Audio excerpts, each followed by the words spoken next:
તો બનાસકાંઠા જિલ્લામાં સતત પાણીની આવક થઈ છે અને તેને લઈને ડેમના દરવાજા ખોલવાની ફરજ પડી છે। અત્યાર સુધીમાં આપને જણાવી દઈએ દાંતીવાડામાં 18.5 ઇંચ જેટલો વરસાદ નોંધાયો છે, જે સૌથી વધુ દાંતીવાડામાં વરસાદ નોંધાયો છે।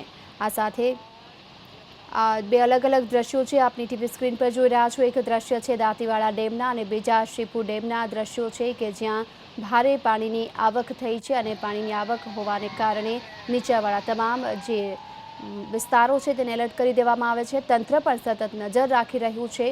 આ સાથે જ લોકો પણ આ ડેમનો નજારો જોવા માટે સ્થળ પર ઉમટી પડ્યા છે। સતત વરસાદના કારણે ડેમો છલકાઈ ચૂક્યા છે અને ડેમમાંથી પાણી પણ છોડવામાં આવી રહ્યું છે।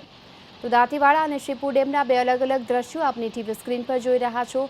શિવપુર ડેમમાં ભારે પાણીની આવક થતાં ડેમના દરવાજા ખોલી નાખવામાં આવ્યા છે, તો આ તરફ દાંતીવાડા ડેમમાં પણ ભારે પાણીની આવક જોવા મળી રહી છે।